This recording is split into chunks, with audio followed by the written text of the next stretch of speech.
धनखड़ साहब, आपने मुझे अपनी बात रखने का मौका दिया, इसके लिए बहुत बहुत धन्यवाद।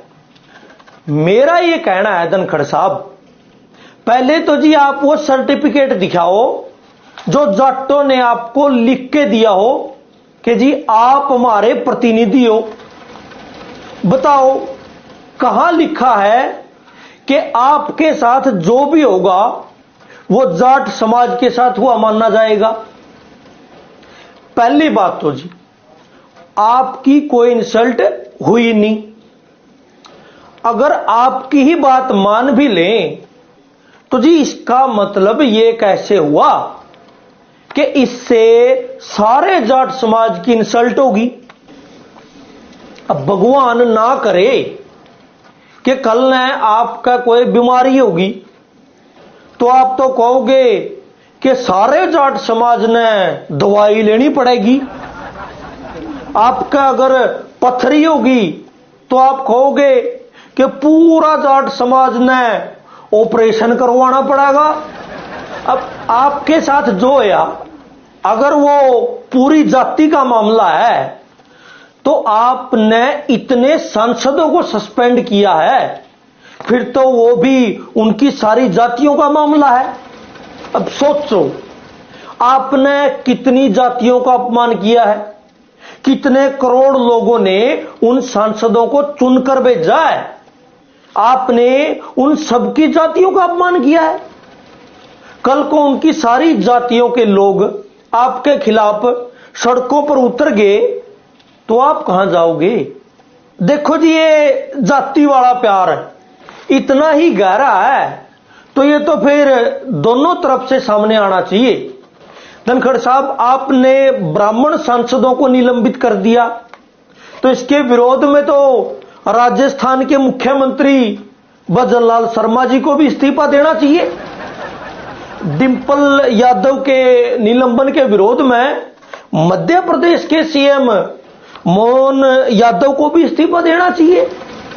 अब जब तक ये नहीं होता तो जाट समाज आपके समर्थन में क्यों आए जी। कमाल की बात हो रही है देश में, जाटों को छोड़कर बाकी सबने जाटों की इज्जत की चिंता होने लग रही है। और सबसे ज्यादा चिंता उन लोगों ने हो रही है जो कल तक जाट किसानों ने खालिस्तानी कह रहे थे, जाट खिलाड़ियों ने गालियां देने लग रहे थे। सर उस टाइम आपको याद नहीं आई कि आप एक किसान परिवार के बेटे हो, आप जाट परिवार में पैदा हुए हो। सर जब जरूरत का टाइम पे आपने कभी समाज का साथ नहीं दिया तो समाज आपका बोझ क्यों उठावेगा। अगर यूं हर एक आदमी अपने कर्मों को जाति और धर्म के पीछे छिपाने लगेगा तो बात कहां तक जाएगी बताओ। अब संसद में घुसकर प्रदर्शन करने वाले सारे नौजवान हिंदू हैं जिनको आपकी सरकार आतंकवादी बता रही है।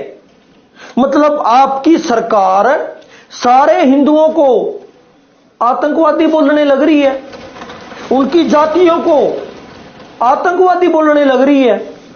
धनखड़ साहब, आप जिस संसद के मालिक बने बैठे हो, याद है उसे संसद में किसानों को प्रधानमंत्री ने परजीवी आंदोलनजीवी कहा था। आप लोगों ने तो संसद में शहीद किसानों को श्रद्धांजलि देने तक से इनकार कर दिया था। तब आपको याद नहीं आया कि आप भी एक किसान के बेटे हो। चलो सर, अगर आपको आज ये याद आया है तो ये भी अच्छी बात है। तो आपको याद रखना चाहिए सर कि आप जनता के टैक्स के पैसों से इन बड़े बड़े पदों पर बैठे हो और जनता के टैक्स के पैसों से सुख सुविधाएं भोगने वाले जनता के सिर्फ नौकर हो। We are servant. आप कोई देवी देवता या भगवान नहीं हो कि जी आपकी कोई आलोचना नहीं कर सकता या आपका कोई मजाक नहीं उड़ा सकता।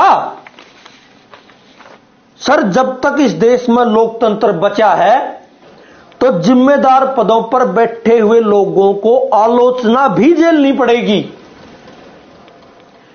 धरने प्रदर्शनों का भी सामना करना पड़ेगा, उन पर मजाक और जी कटाक्ष भी होगा।